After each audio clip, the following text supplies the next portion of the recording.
The poison was tasteless. The choice was impossible. And the man she was supposed to murder was standing in the doorway, watching her cry. Scarlett pressed her trembling face against the silk shirts hanging in Choi Ye-jun's walk-in closet. The expensive fabric smelling of cedar and tobacco and money she'd never touch in 3 lifetimes, desperately trying to muffle the sobs that kept tearing through her chest like broken glass cutting from the inside out. Her fingers were wrapped so tightly around the crystal decanter of whiskey that her knuckles had gone bone-white, and the small glass vial in her other hand, filled with powder that looked innocent as sugar, but promised death as certain as a bullet, felt like it weighed more than her entire body, more than her soul, more than the 5 years she'd spent loving a little boy who was dying because she couldn't save him. When the door didn't just open but exploded inward, kicked off its hinges with a violence that sent splinters of wood skittering across marble, flooding the intimate darkness with harsh light that made her squeeze her eyes shut in pure, devastating mortification, Scarlett knew her carefully constructed world had just shattered beyond any hope of repair. Standing there in the doorway, filling the entire frame with his 6'3" presence that always made the air feel thinner and more dangerous, was Choi Ye-jun himself, the Viper, the most feared Mafia boss on the entire West Coast, the man whose coffee she prepared every morning at exactly 7:15 in bone china cups, she hand-washed because he didn't trust the dishwasher, the man whose cold, obsidian eyes could make grown men weep and beg and confess to sins they hadn't even committed yet, standing there shirtless with dragon tattoos scaling up his neck and across his chest, the Geom crest marking him as someone who'd been born into violence and had made it into art. Fresh blood was splattered across his knuckles from whatever brutal business he'd just finished, and he held a gun in one hand and his phone in the other, his expression shifting from lethal alertness to something she'd never seen cross his devastatingly dangerous face before. Genuine, unfiltered concern. For 8 months, Scarlett had maintained the perfect facade of the efficient, invisible Maid. The woman who never flinched when blood-stained men walked through the penthouse doors tracking violence across floors she'd have to clean, who never asked questions about the briefcases full of cash, or the hushed conversations in Korean about territories and shipments, and people who needed to disappear, who kept her eyes down and her hands steady even when her boss's dangerous world crashed against the walls of their shared space like violent waves against fragile glass. She had been so careful, so meticulously professional, cleaning his chaotic empire with microfiber cloths and unscented cleaning products, keeping her inappropriate awareness of him buried so deep beneath layers of professionalism and survival instinct that she sometimes almost convinced herself it didn't exist at all.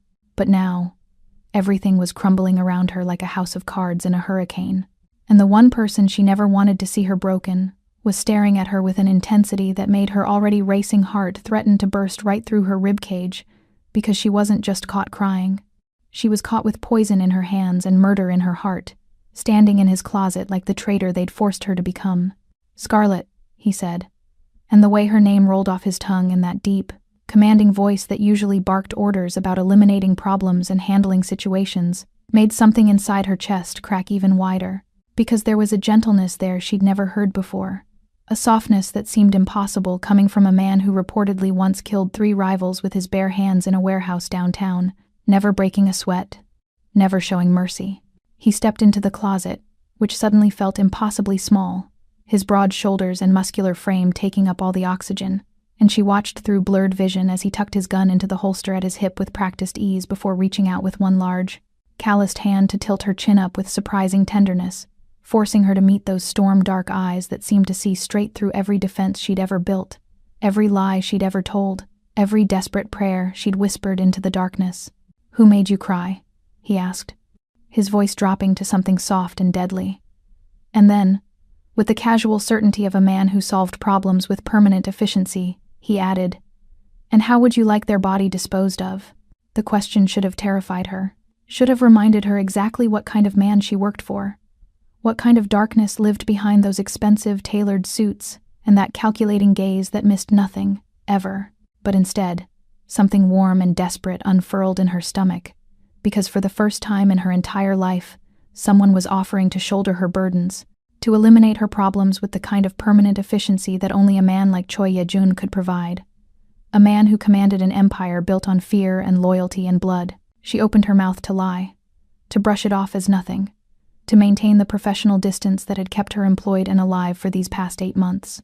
But the words died in her throat when she saw the way his jaw clenched, the way his free hand curled into a fist at his side, as if he was physically restraining himself from hunting down whoever had caused her tears, from painting the city red until she smiled again. But then, his eyes, those black, bottomless eyes that missed nothing, dropped to her hands, to the crystal decanter, to the vial of white powder clutched in her shaking fingers like a confession she couldn't take back. The air changed, went cold and sharp as a blade. "Scarlet," he said again, but this time her name sounded different, dangerous, like a question and an accusation and a threat all wrapped into 2 syllables.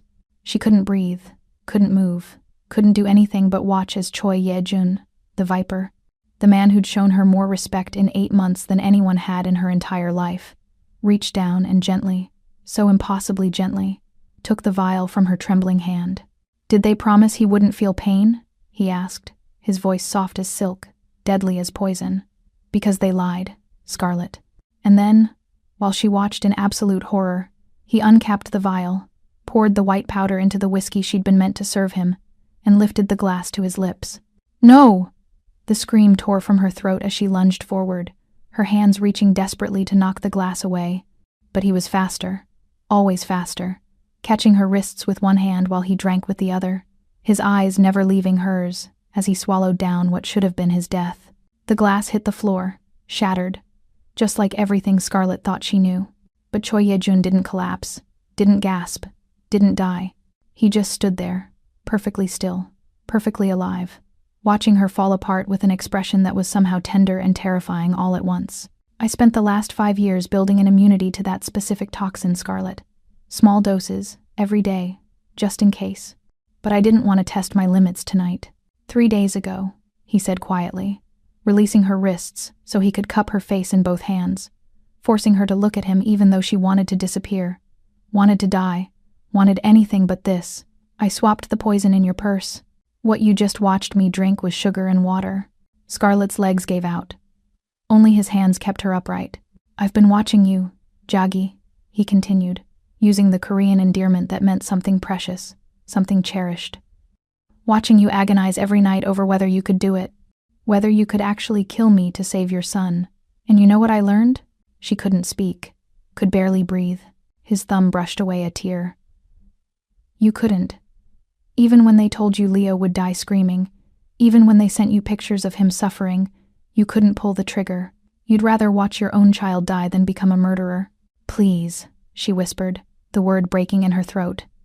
"Please don't hurt him. He's only 5. He's innocent. If you want to punish someone, punish me, but please, hurt him." Something that might have been a smile, dark and possessive, curved Ye-jun's lips. He leaned down until his forehead rested against hers, until she could feel his breath against her skin, until there was nothing in the world but him and the terrible, impossible thing he was about to say. "Scarlet Miller," he whispered. "You tried to kill me and failed. Do you know what that means in my world?" She shook her head, tears streaming freely now. "It means you owe me a life." His hands tightened on her face, not painfully, but possessively, like he was claiming something that had always belonged to him. "Your life, Leo's life. Everything you are and everything you love now belongs to me." Her heart stopped, shattered, reformed into something new and terrifying. "We're going to get your son back," he said, his voice dropping to a deadly promise that sent shivers racing down her spine. "And then, Scarlet, you and I are going to burn the entire Red Lotus Syndicate to the ground, together." He pulled back just enough to look into her eyes, and what she saw there wasn't anger or betrayal, or even triumph. It was something infinitely more dangerous. It was obsession. "Welcome to the family, Jagi," Choi Ye-jun said, his smile sharp enough to cut. "Now let me show you what happens to people who threaten what's mine." But to understand how a maid ended up standing in a killer's closet with murder in her hands, you have to go back to 3 months earlier, when Scarlet Miller was just a desperate woman with a dying child and no options left.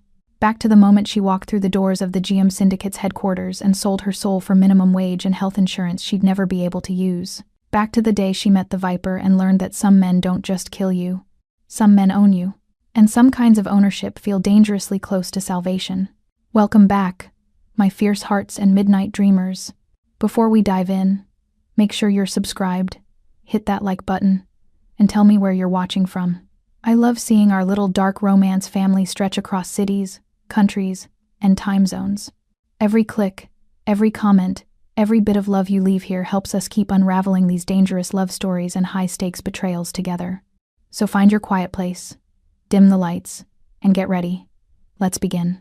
The bedroom hit me like a cold wave. All steel gray silk and floor-to-ceiling windows that framed Seattle's skyline like a postcard from hell. Rain hammered the glass in sheets, each drop catching the neon glow from below, turning the room into a kaleidoscope of red and blue shadows. My feet barely touched the marble floor as Yejun pulled me forward, his grip on my wrist neither cruel nor gentle, just absolute. The kind of touch that said you don't get to fall apart yet. I tried to wrench free anyway, my voice cracking. Please. Leo needs his medication, they said if I didn't. The words dissolved into hiccuping sobs because my brain couldn't process it anymore. The poison that wasn't poison. The test I'd failed by not being a murderer. The way this man had swallowed death just to prove I was weak. Yejun released me so suddenly I stumbled, catching myself on the edge of a bed that could have fit 6 people. The sheets were black, because of course they were. Everything in this place screamed control. From the minimalist art on the walls to the single orchid on the nightstand. White and perfect, and probably more expensive than my entire year's salary. He moved to the window, his bare back to me, and I saw the full artwork for the first time. The dragon wasn't just on his neck, it coiled down his spine in obsidian ink, scales so detailed they seemed to shift with each breath. The geum crest sat at the base, a sword wreathed in thorns.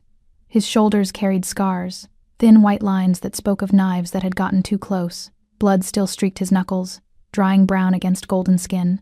"You think I'm the monster?" he said, voice low enough that I had to stop crying to hear it. "You're standing in my home, sent to kill me, and you think I'm the villain in this story. You drank poison to mess with my head." The accusation burst out of me, sharp and desperate. "You could have just told me you knew. You didn't have to make me watch." He turned, and the city lights behind him made a halo of rain-fractured color around his silhouette. His face was all brutal angles, sharp jaw and sharper cheekbones, lips that looked carved from stone. But his eyes, God, his eyes were the worst part, dark and depthless.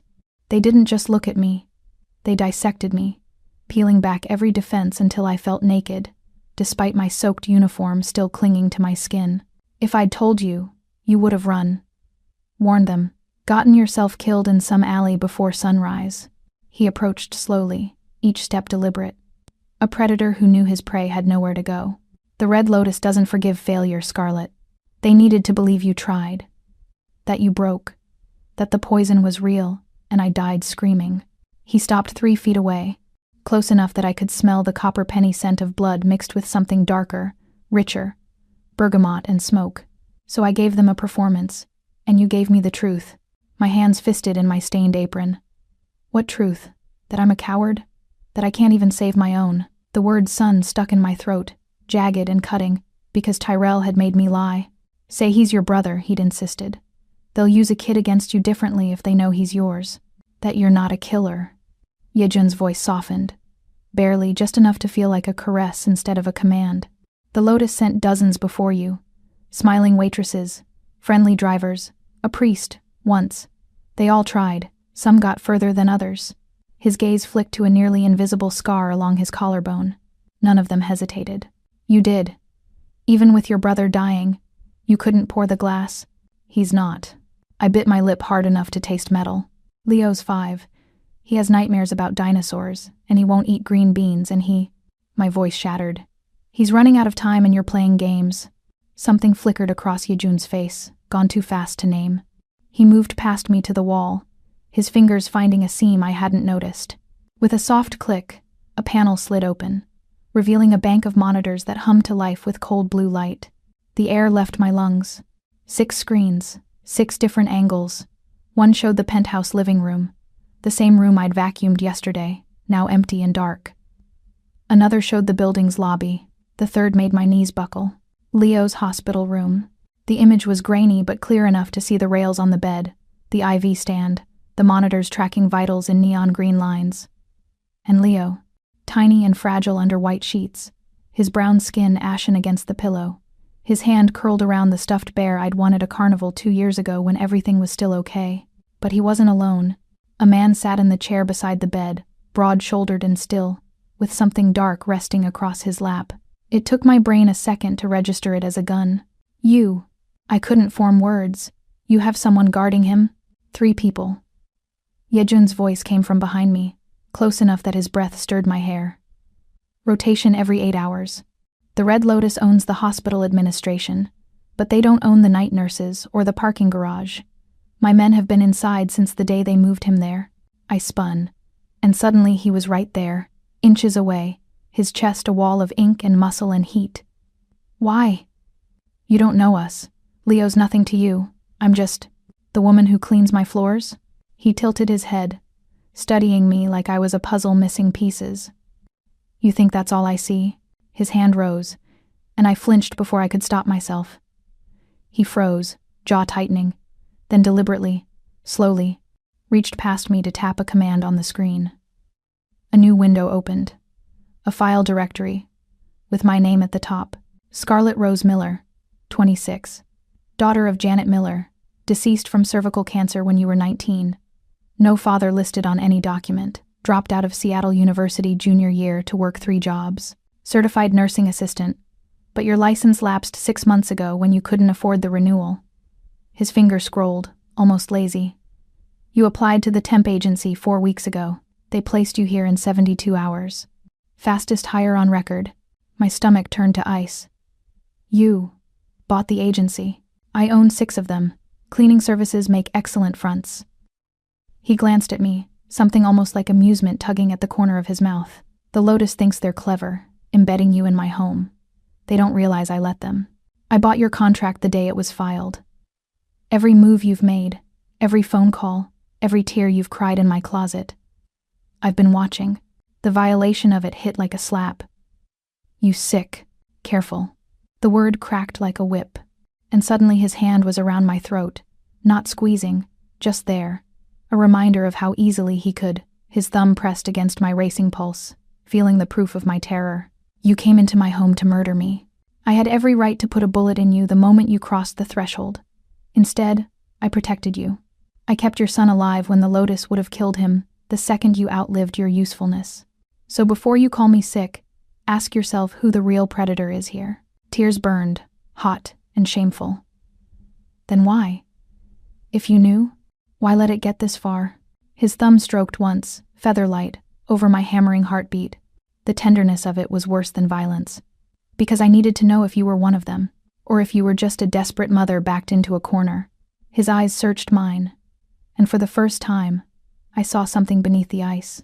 Something raw and almost human. You're not Lotus. You're collateral damage, and I don't let them break innocent things in my city. He released me, stepping back, and I gasped even though he hadn't been choking me. My hand flew to my throat, feeling the ghost warmth of his palm. Get some sleep, he said, nodding to the bed. Tomorrow we start cleaning up your mess. My mess? I laughed, high and brittle.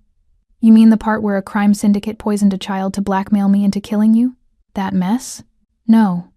Yejun moved to a side door. A closet, a bathroom, I didn't know. The part where your brother sold you both out for 30 pieces of silver. That mess.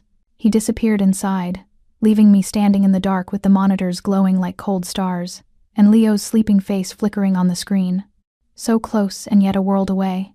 My brother, Tyrell, who'd promised to take care of Leo while I worked doubles. Tyrell, who'd called me sobbing 2 weeks ago, saying the Lotus took him. Tyrell, who'd held my hand at Mama's funeral and sworn we'd survive this together. The denial rose like bile, but Yejun's words had already planted the seed, and I could feel it taking root in the cracks of my trust. Rain lashed the windows harder, and somewhere in the city below, my son slept under the watch of strangers, while I stood in a killer's bedroom, drowning in silk and secrets. I walked to the window, pressing my forehead against the cold glass, and whispered to my reflection, "What have you done, Ty?" The city didn't answer. It never did. Morning came like a betrayal, gray light seeping through the curtains, soft and apologetic, as if the sun itself was ashamed to rise on what this day would bring. I hadn't slept. How could I? With Leo's face burned into my retinas, and the phantom weight of Yejun's hand still warm against my throat. I'd curled up on top of the black sheets, shoes still on, uniform still damp, and watched the monitors until my eyes burned. Watched my baby boy breathe. Watched the guard change at 4 a.m. A woman this time, compact and lethal looking, who checked Leo's 4 with the efficiency of someone who'd done this before. The door opened without a knock. Yejun entered carrying a tray, dressed now in black slacks and a crisp white shirt, sleeves rolled to his elbows. The dragon's head peeked out from his collar, and in the pale light, he looked less like a mobster and more like some dark prince from a twisted fairy tale. Eat. He set the tray on the nightstand. Tea, rice, grilled fish. The smell made my stomach clench with hunger I'd been ignoring for days. I'm not hungry. You will be. He pulled a folder from under his arm, thick and official looking, and dropped it on the bed beside me. After you read that, I stared at the folder like it might bite. What is it? The truth about your brother. He moved to the window, hands in his pockets, giving me space that somehow felt more suffocating than his proximity. Open it, Scarlet, or spend the rest of your life wondering if I'm lying. My hands shook as I reached for it.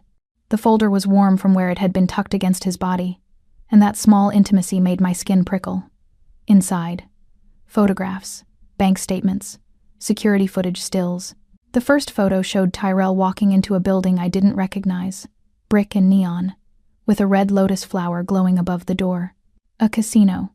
The timestamp read 3 months ago, 2 weeks before Leo got sick. My mouth went dry. The next image showed him at a poker table, chips stacked high, laughing with men whose faces were blurred but whose suits screamed money and violence. Another timestamp. 1 month ago. No. The word came out strangled. Ty doesn't gamble. He wouldn't. Keep going. I flipped pages with numb fingers. Bank statements in Tyrell's name, showing deposits I knew he couldn't have earned driving for rideshare. Withdrawals in cash, large and frequent. Then a receipt. A debt settlement agreement with Red Lotus Holdings, dated 2 weeks before Leo's diagnosis. The amount paid, $50,000. The method of payment, information brokerage. Target, C.Y.J. Vulnerability assessment. C.Y.J. I whispered. Choi Yejun. He sold me out first.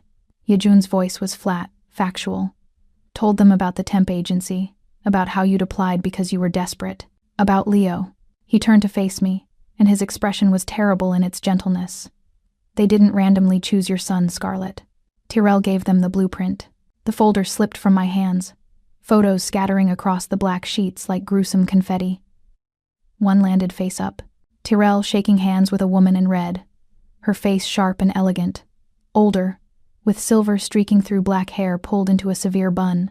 The Lotus Queen, Yejun supplied. My grandmother. That snapped my head up.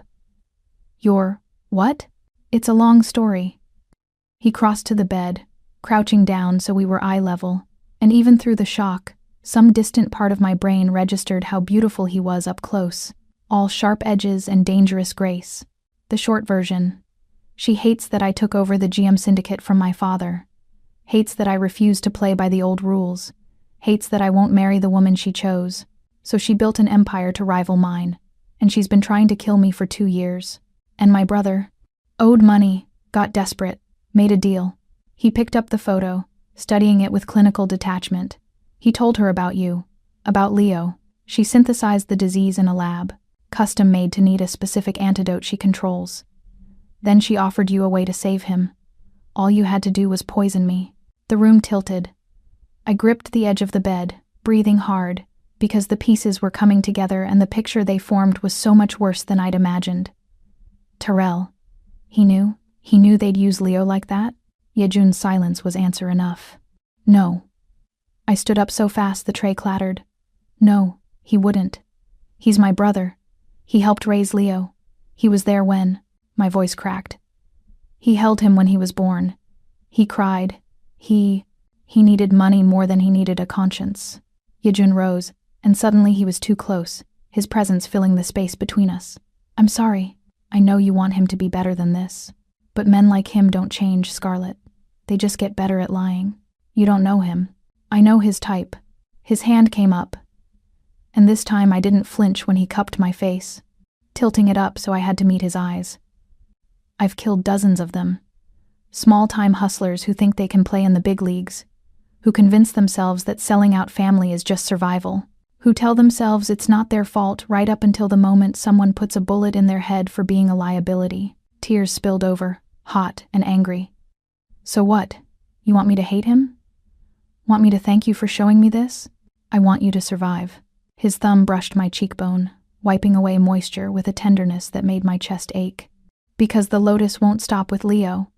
Once you failed to kill me, you became a loose end. And Tyrell? He's already spending the second half of his payout. He won't save you if they come for you next. He's still my family. No. Yejun's grip tightened, just enough to make me focus. He was your family. Past tense. The moment he traded your son's life for poker chips, he severed that tie. You just haven't accepted it yet. I wanted to scream at him. Wanted to claw that certainty out of his eyes. But the photos were right there, scattered across the bed like evidence at a crime scene, and I couldn't unsee them. Couldn't unfeel the cold truth settling into my bones. Why do you care? I choked out. What am I to you? Why go through all this just to... The door burst open. A man strode in. Tall, lean, with silver-streaked hair, and a suit too expensive for anyone who wasn't either a CEO or a criminal. He stopped short when he saw us. Yejun's hand still cradling my face, me with tears streaming and photos everywhere. Hyung, the man said in Korean, then switched to English. We have a problem. Yejun didn't move. I'm busy, Min, the Lotus called. They want proof of death by noon, or they start cutting pieces off the kid. Min's gaze flicked to me, something like pity in his dark eyes. They know the poison failed. The world dropped away. Yejun's hand fell from my face, and when he turned to Min, the gentle man who'd wiped my tears was gone. In his place stood something cold and lethal. A switch flipped so fast I almost didn't catch the transition. How? One word, but it carried the weight of a death sentence. Min grimaced. Someone talked. We're tracking it down, but find them. Bring them to the basement. Yejun's voice was ice, alive. And the woman? For a heartbeat, I thought he meant me, and my lungs seized. But Yejun shook his head. Tell the Lotus I'll meet. Neutral ground. I'll bring proof of cooperation. Min nodded and vanished as quickly as he'd come. I grabbed Yejun's arm, desperation making me bold. Proof of cooperation? What does that mean? You can't. I can, and I will. He pulled away, moving to a dresser and yanking out a black shirt. You wanted to know why I care? Here's your answer. He stripped off the white shirt. No hesitation, no modesty, and I saw the full expanse of his back, the dragon in daylight, the scars that crisscrossed his ribs. Because I'm tired of watching her destroy people just to get to me. Because Leo is a child, and children don't deserve to pay for adult sins. And because you... He turned, shrugging into the black shirt but leaving it unbuttoned, his chest bare and marked with more ink, more history. You remind me what I used to fight for before I became this. Became what? A monster who stopped apologizing for it. He closed the distance between us in 2 strides. And suddenly his hands were in my hair, tilting my head back, his face inches from mine. But monsters protect their own, Scarlet. And whether you like it or not, you're mine now. Leo is mine. And anyone who tries to take what's mine ends up in the ground. His breath was warm against my lips, smelling of mint and danger, and I hated how my body responded. Pulse jumping, skin flushing, something low in my belly tightening with want I had no right to feel. I need you to trust me, he murmured. And it wasn't a command. It was a plea. For the next few hours, I need you to believe I won't let him die. I don't even know you. Yes, you do. His forehead touched mine, and the intimacy of it stole my breath. You know I swallowed poison to prove a point. You know I've had guards on your son since before you walked into my home. You know I could have killed you 12 times and didn't. That's more than trust, Scarlet. That's faith. Faith in a killer. Faith in a killer who's never lied to you. He pulled back, and the loss of his warmth felt like a wound. Get dressed. There's clothes in the closet. We leave in 20 minutes. Where? To make a deal with the devil. He buttoned his shirt, fingers swift and practiced. And you're coming with me so she knows exactly what she's losing. The car was black, sleek, and smelled like leather and gun oil. I sat in the back beside Yejun, wearing clothes that fit too well, black slacks, a silk blouse the color of deep wine, shoes that looked like they belonged in a glass case, not on actual pavement. He'd handed them to me without explanation, and I'd been too numb to argue. Min drove, silent and efficient, navigating Seattle's streets like he knew every shortcut, every blind spot. Rain hammered the roof, turning the world outside into a watercolor blur. Yejun hadn't spoken since we left the penthouse. He sat with one arm stretched across the back of the seat, not touching me, but close enough that I felt the heat of him, the coiled tension that suggested he could explode into violence at any second. "Why your grandmother?" I asked finally, because the silence was suffocating. Of all people, why her? He didn't look at me, just watched the city slide past. Because she believes blood is destiny, that the GM syndicate should stay in the family, following the old ways, protection rackets, human trafficking, the kind of business that makes you rich but hollows you out. His jaw tightened. When my father died, I took over. I was 23. She wanted me to marry her best friend's daughter, consolidate power, keep everything traditional. I refused. Why? Because I met someone.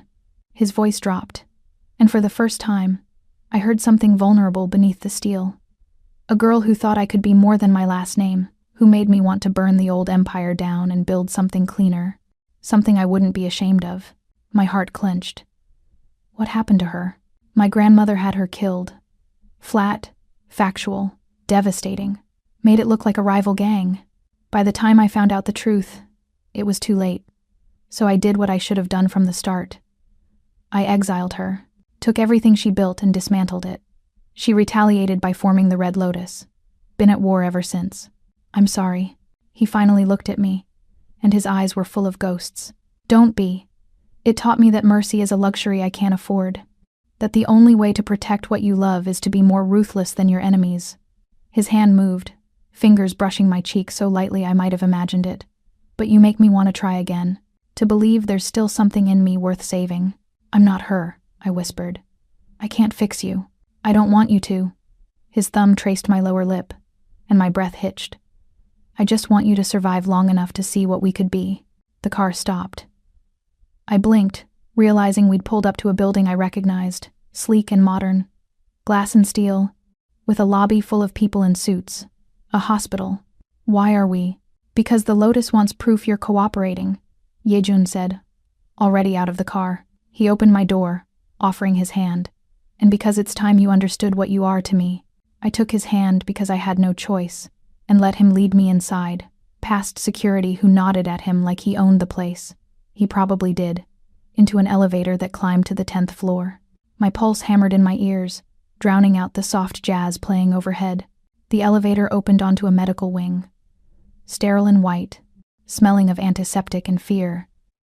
Yejun pulled me down a hallway, past rooms with closed doors, until we reached one guarded by a woman in scrubs who was definitely armed. She stepped aside without a word.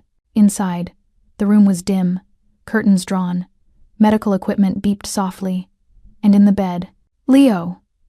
I lurched forward, but Yejun held me back. Don't wake him. He needs rest. My son looked so small, swallowed by white sheets, an IV trailing from his tiny arm. But his chest rose and fell steadily, and his color was better than the last time I'd seen him, less gray and more like the warm brown I loved. I don't understand, I breathed. You moved him? This morning, after the Lotus made their threat. Yejun released me, and I stumbled to Leo's bedside, taking his small hand in mine. It was warm, alive. This facility is mine. Fully staffed, fully secure. They'd need an army to get through the door. Tears blurred my vision. I pressed Leo's hand to my lips, breathing in the little boy smell of him. Apple juice and sleep and safety. Why? I looked up at Yejun, who stood at the foot of the bed, watching us with an expression I couldn't read. You still haven't told me why you're doing this. He was quiet for a long moment, then moved around the bed to where I knelt. He crouched down, putting us eye level again, and pulled something from his pocket, a vial of blood. Dark red, almost black, with a medical label I couldn't read from this angle. 6 months ago, I started getting sick, he said quietly. Headaches. Bleeding that wouldn't stop. The doctors ran tests. Genetic disorder. Inherited from my father's side. Fatal within a year without treatment. He held up the vial. The cure requires a bone marrow transplant from someone with a very specific genetic marker. 1 in 10 million odds. I had my people searching databases, registries, running DNA on anyone who came within 50 feet of me. My stomach dropped. No. Your nursing assistant application had your blood work attached. Required for TB screening. He smiled, but it was sad, almost apologetic. You matched. Perfectly. The only person in the entire Pacific Northwest with the antibodies I need. The room spun. So this whole thing. The job. The closet. Keeping Leo alive. It's because you need me for parts? It started that way, he admitted, and I appreciated that he didn't try to lie. I was going to have you harvested. Clean extraction. You'd wake up with some money and a gap in your memory. But then I watched you. He reached out, tucking a curl behind my ear. Watched you sing to yourself while you worked. Watched you cry in my bathroom when you thought no one could hear, clutching your phone with Leo's picture. Watched you be kind to my housekeeper, slip her extra money when you thought I wouldn't notice. His voice roughened, and I realized I didn't want to take from you. I wanted to give you everything. That's insane. Probably. He set the vial down, taking my free hand. But I'm a dying man obsessed with a woman who was supposed to be my cure and became my reason to live instead. Insanity is relative. I should have been terrified. Should have grabbed Leo and run, but his hand was warm around mine, and his eyes held something raw and desperate, and I'd spent so long being the strong one, the one who held everything together, that the idea of someone else carrying that weight, even someone as dangerous as him, felt like oxygen after drowning. What do you need from me? I asked. Nothing yet. The procedure isn't urgent for another few months. He stood, pulling me up with him. Right now, I need you to help me keep Leo alive. And to do that, we need to convince my grandmother that you're not a threat, that you're just a pawn who failed.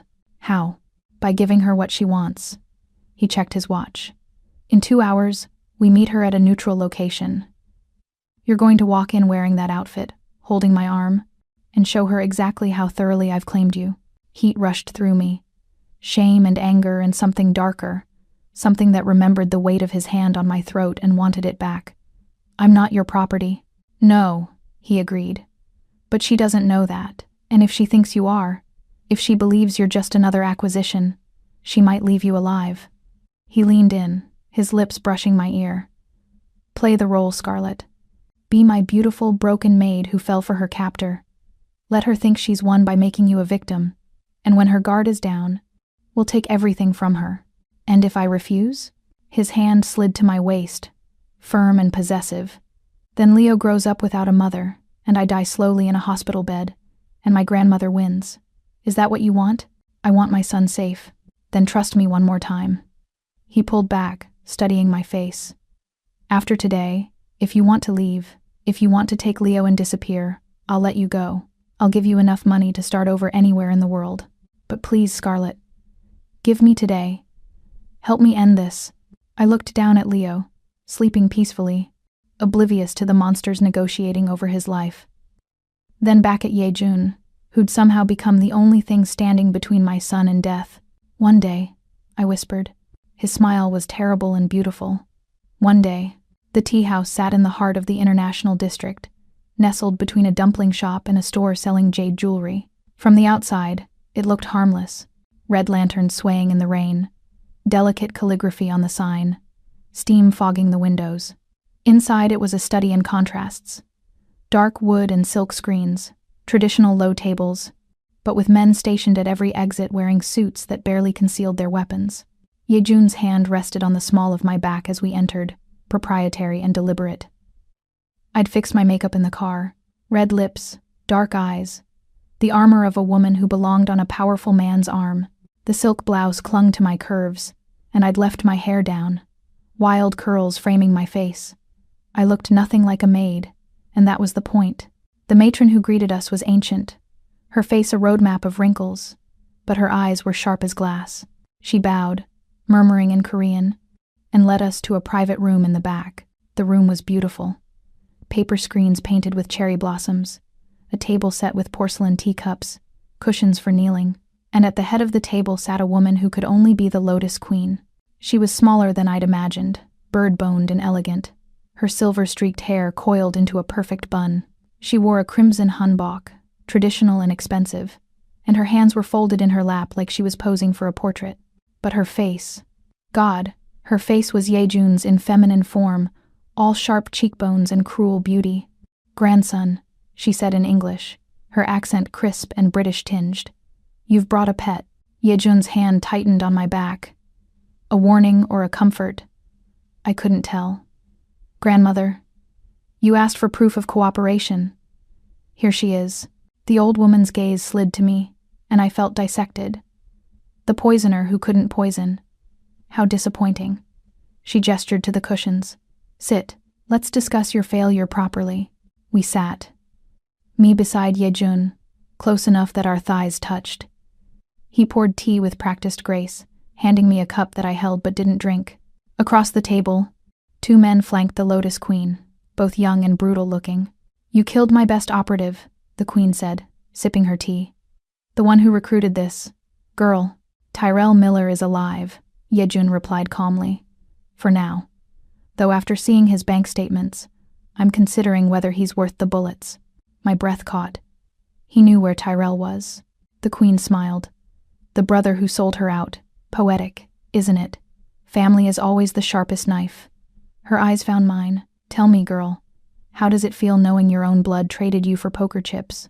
"It feels," I said, keeping my voice steady, "like I chose the wrong side. But I'm a fast learner." "Are you?" She set down her cup. "Then you understand your son lives only because my grandson finds you amusing. The moment he tires of you, the boy's treatment stops. So I suggest you make yourself very, very useful." Rage burned in my chest, but I swallowed it down. Played the role. I leaned into Yejun, letting my hand rest on his thigh. "I understand perfectly." The Queen's smile sharpened. "How sweet. He's made you a whore." Yejun moved so fast I barely saw it. 1 second he was sitting, the next he had a knife pressed to the throat of the guard on the Queen's right, the blade dimpling skin, a bead of blood welling dark. "Careful, grandmother," he said softly. "Insult her again, and I'll paint your walls with his blood." The room froze. The second guard reached for his gun, but the Queen raised a hand, stopping him. "Still so dramatic," she murmured, but there was calculation in her eyes now. A reassessment. "Fine. The girl is off limits, but you came here to negotiate, not posture. What do you want?" Yejun released the guard, who stumbled back, clutching his throat.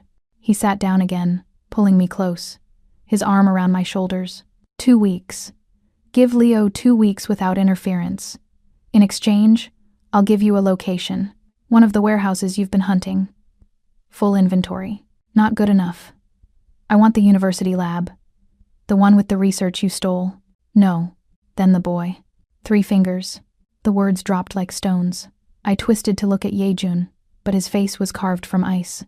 The Queen leaned back, her expression unreadable. 3 fingers?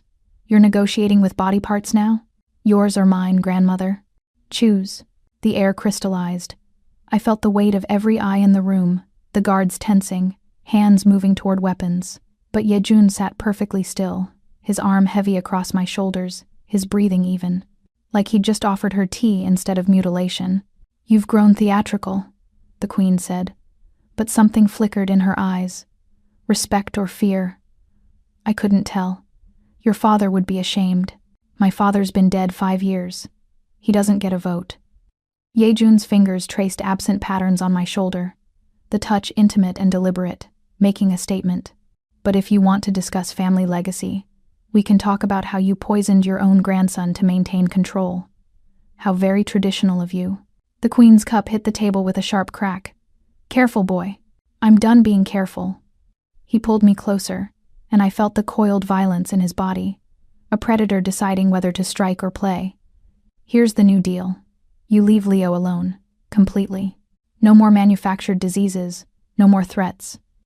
In exchange, I give you Tyrell Miller, the brother who sold them both out. You can do whatever you want with him. He's already spent half your money on bad bets and worse women." My breath stopped. Tyrell. He was offering up my brother like currency. "And why would I want a failed gambler?" the Queen asked, but her interest sharpened. "Because he knows things."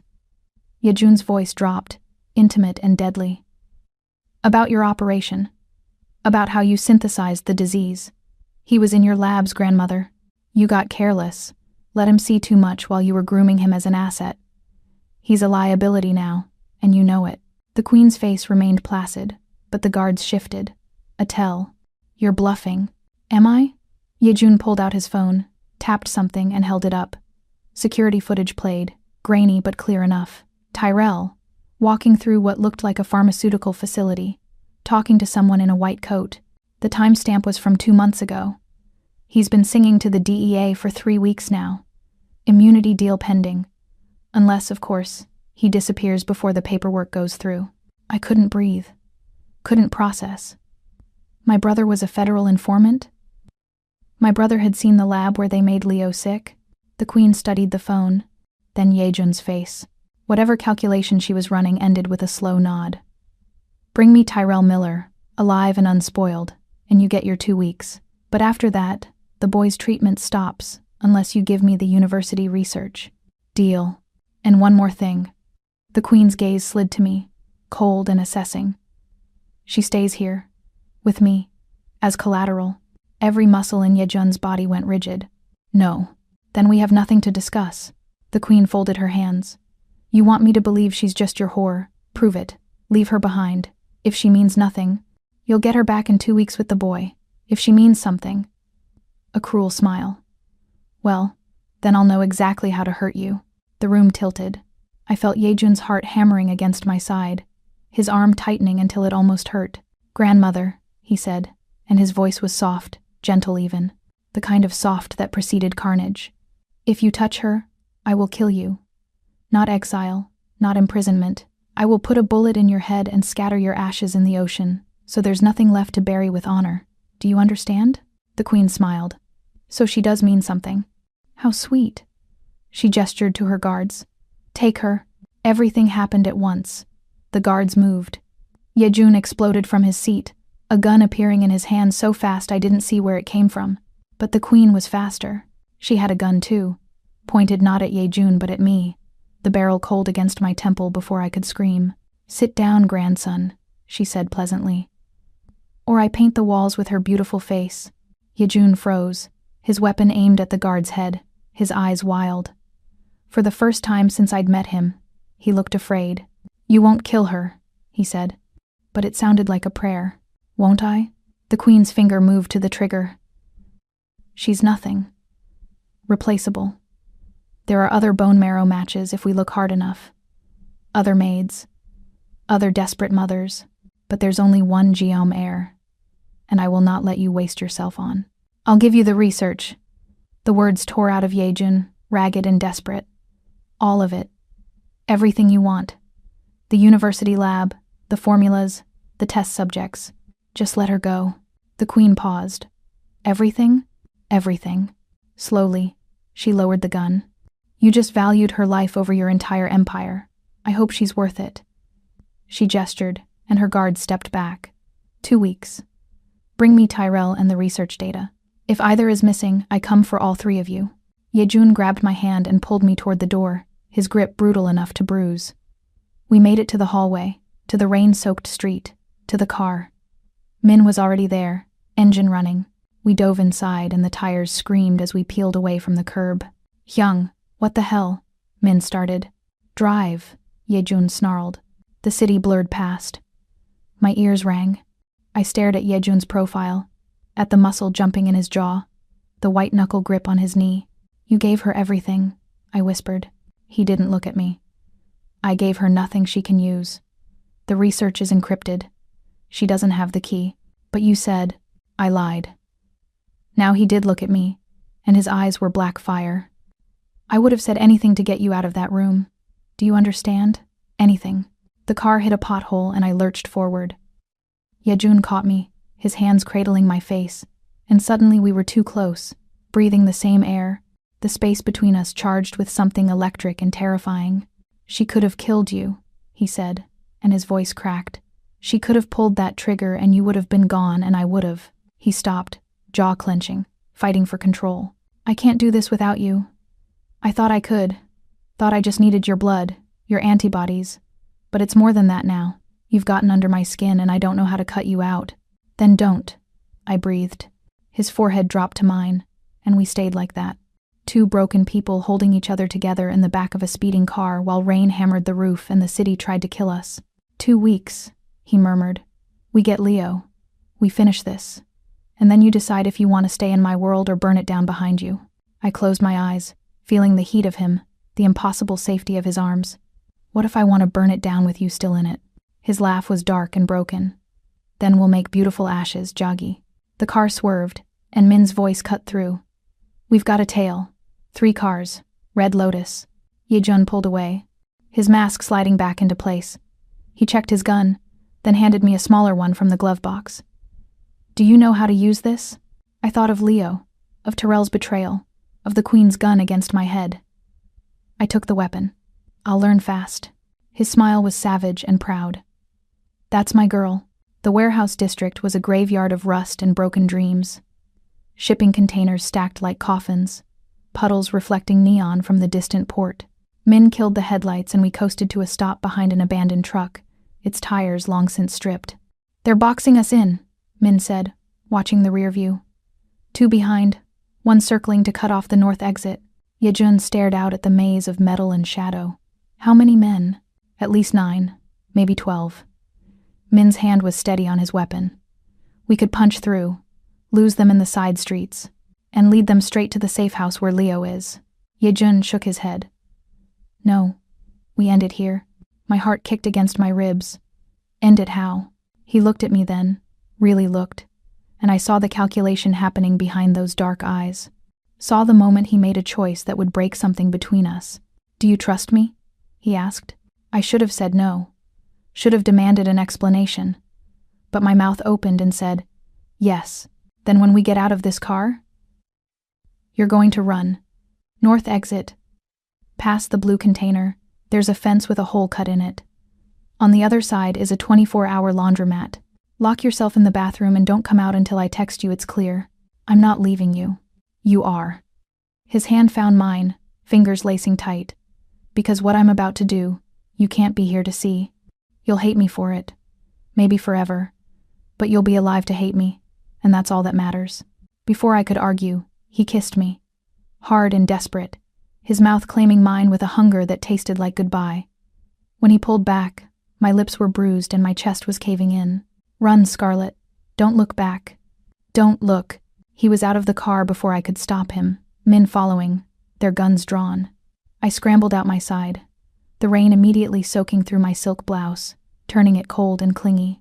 Choi Yejun. A voice boomed from somewhere in the dark. The Queen wants a word. Yejun spread his arms wide, making himself a target. Then tell her to come say it to my face, instead of sending errand boys. Figures emerged from behind containers. Too many, all armed. Red Lotus tattoos visible even in the dim light. One of them, taller than the rest with a scar bisecting his face, stepped forward. She says you broke protocol, threatened her life. Scar's smile was all teeth. Can't let that slide, Viper. I didn't threaten. Yejun's voice carried across the space, steady and cold. I promised. There's a difference. Scar laughed. Big words for a dead man. He gestured, and his crew fanned out, circling. Drop the guns. Maybe we make it quick. Yejun looked back at me one last time. Run. And then he dropped his gun. The clatter of metal on concrete echoed. Min stared at him like he'd lost his mind. Hyung, put it down, Yejun ordered. Min hesitated, then obeyed. The Red Lotus men moved in, weapons trained. Scar approached, cocky now, thinking he'd won. On your knees. Yejun knelt, hands behind his head, compliant, beaten. It was wrong. Everything in my body screamed it was wrong. Take the girl too, Scar said, gesturing toward me. The Queen wants her breathing, but everything else is negotiable. 2 men broke off, heading my direction. Yejun's head snapped up. Scarlet, run! I ran. The sound of gunfire exploded behind me. Rapid, close, deafening. I didn't stop, didn't look, just sprinted toward the blue container with my heart trying to punch through my sternum. Behind me, men shouted. More gunfire. A scream cut short. I found the fence, found the hole, and threw myself through, metal scraping my arms.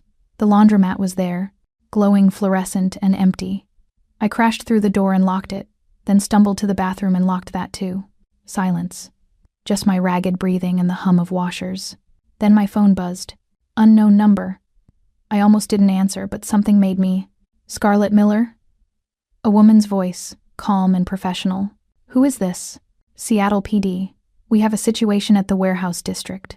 Multiple gunshot victims. One of them is asking for you. The world dropped away. Is he alive? Ma'am. I need you to stay on the line. I hung up and ran. The warehouse was a war zone. Police lights strobed red and blue, casting everything in hellish color. Ambulances, body bags, crime scene tape. I ducked under it, running toward the cluster of EMTs. Ma'am, you can't. An officer grabbed my arm. That's my... I didn't know what to call Yejun. Employer? Captor? The man I was falling in love with despite every reason not to? Please. The officer's expression softened. He led me to an ambulance. Yejun sat on the back bumper, shirtless, blood everywhere. An EMT was wrapping his ribs, and I counted 3. No, 4. Bullet wounds. 1 in his shoulder, 2 in his side, 1 that had grazed his neck, leaving a red smile below his jaw. But he was alive, breathing. And when he saw me, his face crumpled with something that looked like relief and regret twisted together. You weren't supposed to come back, he said hoarsely. I pushed past the EMT and grabbed his face, needing to feel the heat of him, the reality. You got shot. 4 times. Vest caught 2. The others missed anything important. He winced as the EMT tightened a bandage. Min had an ankle piece they didn't check for. He got 3 of them the second I moved. I got the rest. The rest? I looked around, counting bodies being loaded into vans. 7, 8. You killed 8 men? They shot first. His eyes were hollow, haunted. I told you to run so you wouldn't see this, so you wouldn't know what I'm capable of. I saw it then. The fear beneath the blood. He thought I'd look at him differently now. Thought I'd see a monster instead of a man. I kissed him. Right there with police and EMTs watching, with his blood on my hands and rain washing it away. I kissed him until he made a sound low in his throat and pulled me closer despite his wounds. When I pulled back, I pressed my forehead to his. I already knew what you were. I chose you anyway. His hands shook as they cupped my face. Why? Because you chose me first. I brushed my thumb over his split lip. Because you gave up your empire for 2 more weeks with my son. Because you're the monster who makes me feel safe. The EMT cleared his throat. Sir, you need a hospital. No hospitals. Yejun stood, swaying slightly. Scarlett, call the car. We're going to the safe house. You're bleeding. I'll bleed there. He grabbed my hand, his grip weak but determined. We don't have time. The police will want statements, and I can't give them any without exposing Leo. We move now. I made the call. Min pulled up 5 minutes later in a different car, and we loaded Yejun into the back. I climbed in after him, and he immediately collapsed against me, his head on my lap. 2 weeks, he murmured as Min drove. We're down to 13 days. I stroked his hair, feeling the fever already building beneath his skin.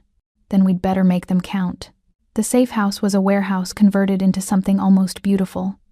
Exposed brick, high ceilings, and a medical bay that looked like it belonged in a private clinic. Yejun's people had set it up weeks ago, anticipating exactly this kind of disaster. A doctor was waiting, older Korean woman with steady hands and no questions. She took one look at Yejun and started barking orders. They laid him on a steel table under surgical lights. I stood back, arms wrapped around myself, watching as she cut away the bloody bandages. The bullets had done more damage than he'd admitted. Torn muscle, fractured ribs. One had lodged near his spine. Too close. We have bigger problems, Min said, his voice grave. While we were pinned down at the warehouse, a second Lotus team hit the secure clinic. They took the boy. My knees buckled. Leo? They have him. Yejun rasped from the table, gripping my hand until his knuckles turned white.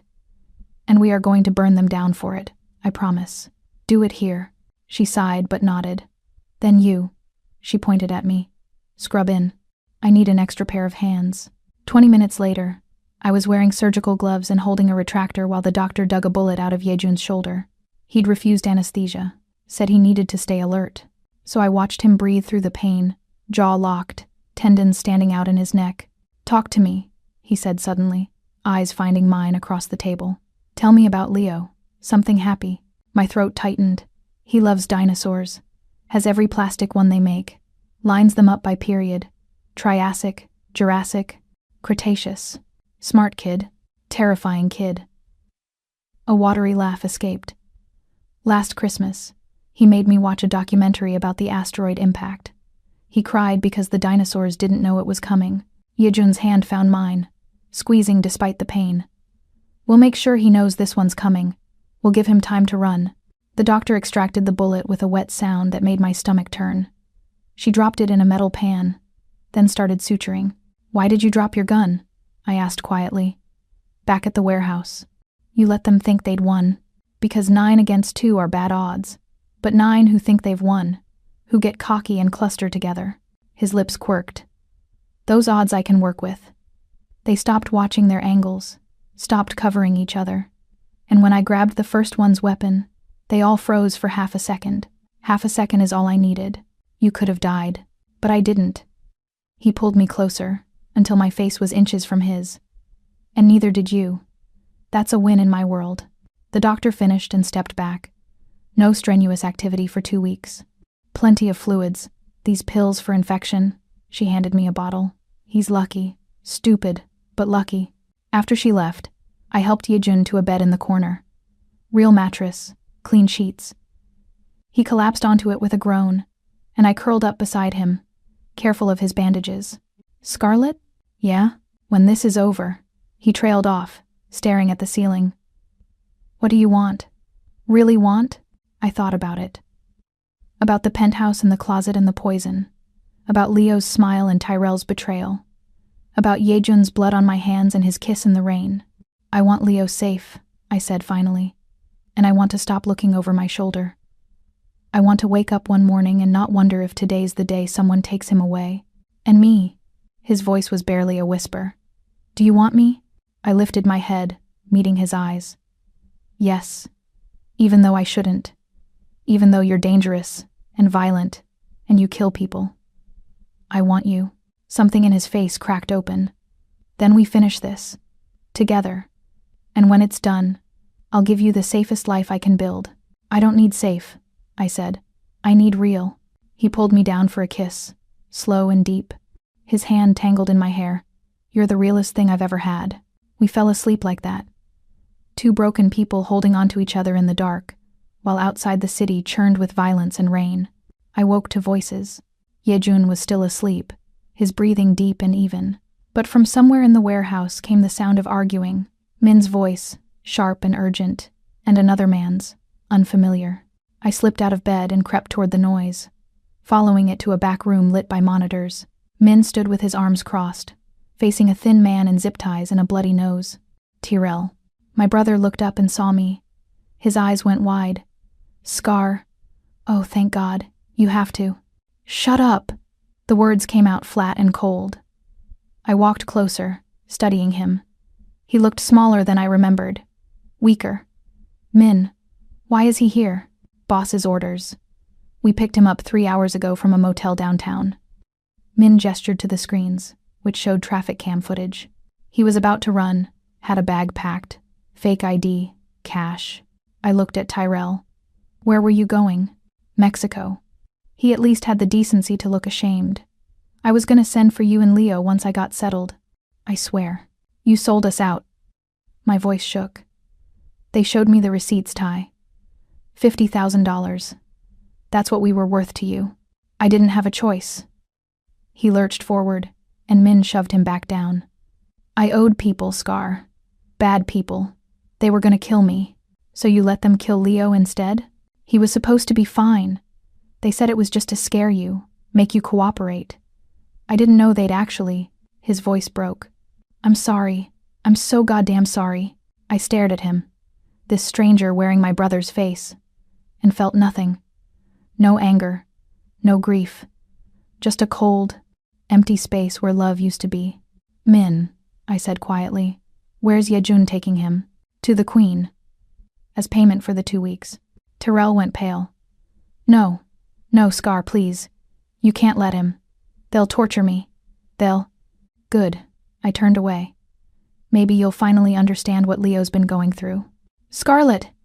His scream followed me back through the warehouse. I'm your blood. You can't just... I stopped, looked back. You stopped being my blood the day you sold my son. Now you're just meat.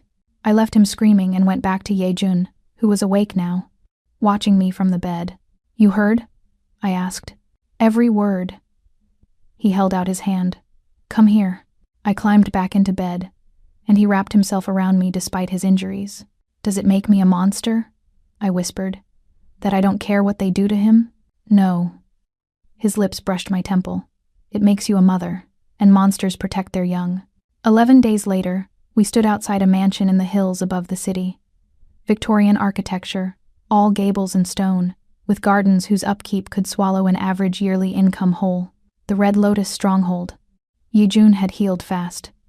Too fast, the doctor said. But he'd ignored her and started training the day his stitches came out. Now he stood beside me in a black suit, looking every inch the crime lord, while I wore a dress that was more weapon than clothing. Red silk that clung in a slit high enough to hide the knife strapped to my thigh. Last chance to stay in the car, he said. Not happening. Min handed us earpieces. Teams in position. North and south exits covered. But boss, she's got at least 30 people in there. If this goes bad, then we die expensive. Yejun checked his gun one last time.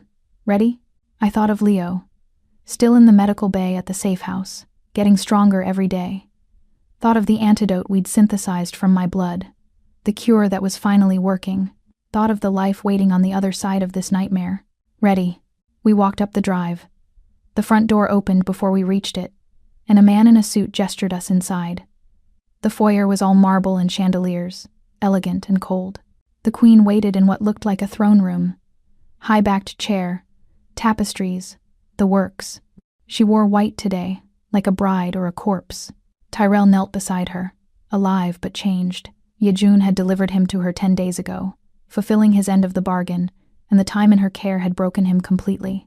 Bruises colored his face, and his left hand was wrapped in bandages missing 2 fingers. I felt nothing.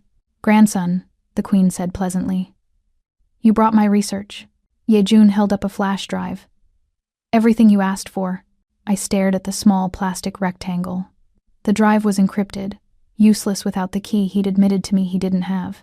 He wasn't trading information. He was buying time. Leo's treatment ends tomorrow, he said, his voice steady. We're done. Almost done. She gestured, and guards moved into position. Too many. I need one more thing. We had a deal, and I'm amending it. She stood, gliding down the steps. The research is useless without the encryption key. Give it to me. Her voice cracked, losing its composure. She coughed, a wet, rattling sound that I recognized from Yejun's worst nights. She was sick. The hereditary rot was killing her too, and she'd destroyed her own family to steal the cure. Give it to me, she wheezed, or your maid watches her son die on video. A screen flickered to life behind her. Live feed. The safe house medical bay. Leo's bed, empty. The queen frowned. What? Yejun tapped his earpiece, listening to a voice only he could hear. Assets secure, he murmured. Then he looked at his grandmother with a smile that was all teeth. He's not in the safe house, grandmother. He was in your basement, and my team just cut him loose. Explosions rocked the mansion. Before she could process the betrayal, north and south wings blew simultaneously. North and south wings, simultaneously. The lights died. Emergency generators kicked in, bathing everything in red. Yejun smiled. You should have taken the deal. Chaos erupted. His people poured in through the smoke, Min leading them, armed and efficient. The queen's guards returned fire, but they were in a crossfire, and within 30 seconds half of them were down. I ran for Tyrell. Not to save him, to get past him, to the hallway beyond where I knew Leo had to be, because Yejun wouldn't have blown the mansion, unless Leo was already out. Scarlet. Tyrell grabbed my ankle, his grip desperate and wet with sweat. Help me, please. I didn't hesitate. I drew the knife from my thigh holster, the blade flashing red in the emergency lights, and slashed down. Not to kill, but to sever his hold on me. He screamed and recoiled, clutching his hand. I stepped over him and kept running. The hallway was stone and shadow. I found a stairwell, took it down, until I hit a basement level that reeked of chemicals and fear. Doors lined both sides. I tried them one by one until I found it, a laboratory. And in the center, in a makeshift hospital bed, was Leo. "Mama?" His voice was small and scared, but he was awake. Alert. Alive. "Baby!" I ran to him, gathering him up, checking for injuries. "Are you okay? Did they hurt you?" A mean lady came, but the doctor lady stopped her. He clung to me. "I want to go home." "We are, right now." I lifted him. He was so light, still too light, and turned to find the queen standing in the doorway. She had a gun, of course she did. "Put him down," she said calmly. I held Leo tighter. "No, I wasn't asking." She aimed at his head. "Put him down." Time slowed. I saw the trajectory, saw my son's trusting eyes, saw the queen's finger tighten on the trigger, and I threw myself forward. The gunshot was deafening in the enclosed space. Pain exploded across my ribs, white-hot and absolute. I hit the floor hard, Leo rolling away from me, screaming. The queen advanced. "Stubborn girl. You could have just..." Yejun appeared behind her like a ghost. He didn't say a word, just wrapped his arm around her throat and squeezed. She clawed at him, but he was relentless, dragging her backward. "Min!" he shouted. "Get them out." Min scooped up Leo and grabbed my arm, hauling me to my feet despite the blood pouring from my side. We stumbled back through the hallway, up the stairs, into the chaos of the foyer. Bodies everywhere. Smoke, fire spreading from the wings. The car was waiting. Min shoved us into the back and floored it. Through the rear window, I watched the mansion burn, and somewhere inside, Yejun was still fighting. "He'll make it," Min said, seeing my face. "He always does." I held Leo and prayed he was right. 3 months later, I stood in the penthouse closet that had once been my prison and was now something else entirely. The silk shirts were gone. In their place, a crib, a rocking chair, shelves full of dinosaurs. The walls had been painted a soft blue, and someone, Yejun, I suspected, had hung glow in the dark stars on the ceiling. Leo's room. His nursery. "Mama, look!" Leo ran in, holding a triceratops. "Uncle Min got me a new one." "That's beautiful, baby." I caught him, pulling him into a hug. He felt solid now. Real. The toxin was gone, flushed from his system by the antidote we'd synthesized from my blood. It was the same procedure that had cleared Yejun's genetic markers last month. 1 extraction from me, 2 lives saved. My hip still ached sometimes from the marrow extraction 3 months ago. A dull throb when it rained, but holding my healthy, laughing boy made every second of that pain feel like a blessing. His hair was growing back thick and curly, and his smile could light up the city. "Where's Yejun?" he asked. "Right here." The voice came from the doorway, and my heart did its familiar stutter. Yejun leaned against the frame, shirtless in sweatpants, his scars on full display. The dragon tattoo had been joined by new ink. A lotus flower on his ribs, delicate and red, with my name hidden in the petals. He'd gotten it the day we buried the queen's ashes in the ocean, fulfilling his promise. "Can we watch the dinosaur movie?" Leo asked, already running to him. "The one where they all die?" Yejun hoisted him up. "Your mom cries every time." "I do not." "You do." He grinned at me over Leo's head. "But it's cute." They disappeared toward the living room, and I followed, stepping out of the closet and into the light. The penthouse had changed. Less cold, more lived in. Photos on the walls. Leo's artwork, snapshots of us at the park. The beach. Living a life I'd never thought possible. Yejun had stepped back from the GM syndicate, handing daily operations to Min while he focused on legitimate businesses. We weren't clean. Would never be clean. But we were cleaner. Safer. I found them on the couch, Leo already asleep against Yejun's chest. The movie played on mute, and Yejun just sat there, one hand on Leo's back, staring at him like he was something precious. "He called you his uncle," I said softly, settling beside them. "Better than calling me the scary man." Yejun's thumb traced circles on Leo's spine. "Is that okay? That he sees me that way?" "No," I watched his face fall. I want him to call you something else. What? I took his free hand, lacing our fingers. I was thinking, Dad. The world stopped. Yejun stared at me, his eyes going glassy. Scarlet, you've earned it. Every night reading to him. Every morning making his favorite breakfast. Every dinosaur documentary you pretended to enjoy. You're already his father in every way that matters. A tear slid down his cheek. Just one, but it was enough. I don't deserve this. Either of you. Probably not. I kissed him, tasting salt and promise. But you're stuck with us anyway. He pulled me closer. Leo nestled between us. And we sat like that while the movie played. 3 people who'd found each other in the dark and chosen to build something beautiful in the light. Outside, the city glittered. Inside, we were home. And for the first time in my life, I wasn't afraid of what tomorrow would bring. Because tomorrow, I'd wake up next to a monster who'd become a man, a son who'd beaten death, and a closet that had been transformed from a place of tears into a nursery full of dreams. The poison was gone. The choice was made. And the man I'd been supposed to murder was teaching my son the names of all the dinosaurs, his deep voice rumbling with laughter as Leo sleepily corrected his pronunciation. This was my empire now. Not built on fear or blood, but on second chances and stubborn love. And I'd burn the whole world down to protect it.